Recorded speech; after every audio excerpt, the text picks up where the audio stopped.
Bismillahirrahmanirrahim. Assalamualaikum warahmatullahi wabarakatuh. Alhamdulillahirabbil alamin wassalatu wassalamu ala asyrafil anbiya'i wal mursalin sayyidina wa maulana Muhammadin wa ala alihi wa sahbihi ajmain, amma ba'du. Sama sekalian yang saya hormati, di dalam kitab HPT bab iman dikatakan wa innan nadhar fil kauni lima'rifatillahi wajibun syar'an. Sebelumnya pernah kami sampaikan bahwasanya menurut Ibnu Rushd terkait dengan istihad itu ada yang jika ia beristihad dan benar maka ia akan mendapatkan 2 pahala. Sementara jika salah ia mendapatkan 1 pahala. Menurut Ibnu Rushd bahwasanya yang mendapatkan 2 pahala ini adalah para ulama. Ataupun mereka yang istihad dan ternyata melakukan kesalahan dan mendapatkan 1 pahala, ini adalah para ulama. Sementara bagi mereka yang tidak mempunyai piranti istihad, tidak menguasai ilmu usul fikih, namun ia berani melakukan istihad, maka ia berdosa. Selanjutnya Ibnu Rushd mengatakan, wabil jumlah fal khata'u fi syar'i 'ala dharbain. Intinya kesalahan di dalam hukum syariat itu ada 2 macam. Imma khata'un yu'tadharu fihi.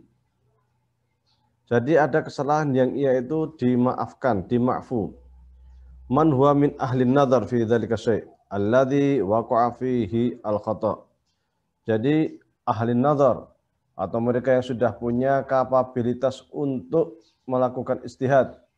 Mereka yang sudah menguasai piranti istihad, yang sudah menguasai metodologi istihad, paham usul fikih, paham ilmu-ilmu akal, akliyat, mantik, dan lain sebagainya, paham ilmu bahasa. Kemudian mereka ini melakukan ijtihad dan ternyata dengan kemampuan yang ia miliki, dengan metodologi yang ia miliki, yang ia kuasai, ternyata ia salah, maka ia tetap mendapatkan 1 pahala dan kesalahannya diampuni, dimaafkan. Kama yu'taru tabib al-mahir idza akhta'a fi sina'ati tib.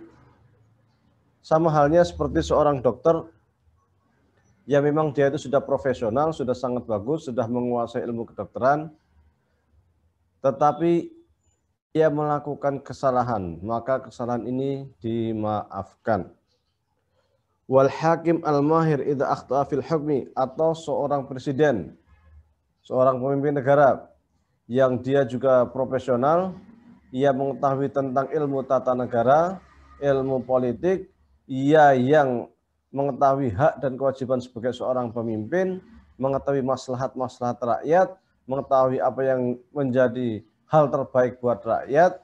Namun ternyata di dalam kenyataan dia melakukan kesalahan ketika ia mengeluarkan sebuah keputusan atau mengeluarkan sebuah undang-undang seumpama, maka jika hal ini keluar dari sikap profesionalisme dia, itu dia dimaafkan.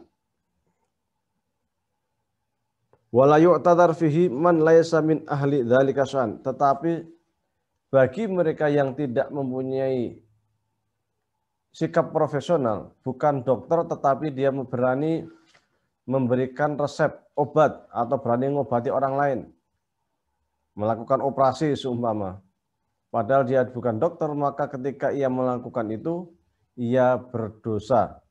Ketika ia salah, dosanya rangkap. Sama halnya dengan seorang yang orang awam, yang ia tidak paham istihad, tidak mengetahui metodologi istihad, kok kemudian dia berani melakukan istihad, berani mengambil atau mengeluarkan fatwa, membuat sebuah keputusan agama, padahal dia bukan ahli agama, bahasa Arab mungkin dia juga tidak tahu, hanya berdasarkan Google, hanya berdasarkan kata orang, maka orang awam yang seperti ini, yang kemudian mengeluarkan fatwa, apalagi kemudian disebar melalui media sosial, apalagi kemudian menyalah-nyalahkan yang lain, membid'ah-bid'ahkan yang lain, menganggap dirinya paling benar, ini mereka ini salah dan kesalahannya ini tidak dimakfu, tidak ma'dzur, karena ia fatwanya keluar bukan dari profesionalisme, bukan dari kapabilitas keilmuan,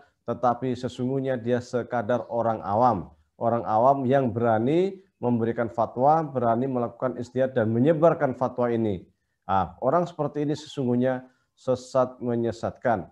Hanya ulama lah, ahlun nadzar, ahlul usul fikih, ahlul fikih, ahlul tafsir, ahlul hadis, dan ulama-ulama kabel lainnya lah yang berhak untuk membuat sebuah fatwa sesuai dengan kemampuannya masing-masing. Dokter tentu dia akan mengeluarkan keputusan ataupun memberikan obat ataupun resep sesuai dengan kemampuan dia sebagai seorang dokter, dan dia tidak boleh memberikan fatwa terkait keilmuan agama. Demikian juga para ulama, dia juga tidak boleh gegabah memberikan fatwa terkait dengan persoalan kedokteran sebelum ia merujuk kepada para dokter, para ahli yang mempunyai kemampuan di bidangnya. Karena jika ia sampai mengeluarkan fatwa tanpa merujuk kepada ahlinya, fatwanya bisa salah dan ia tidak dimakfu. Demikian, wallahu muwaffiq ila aqwamit thoriq. Wassalamualaikum warahmatullahi wabarakatuh.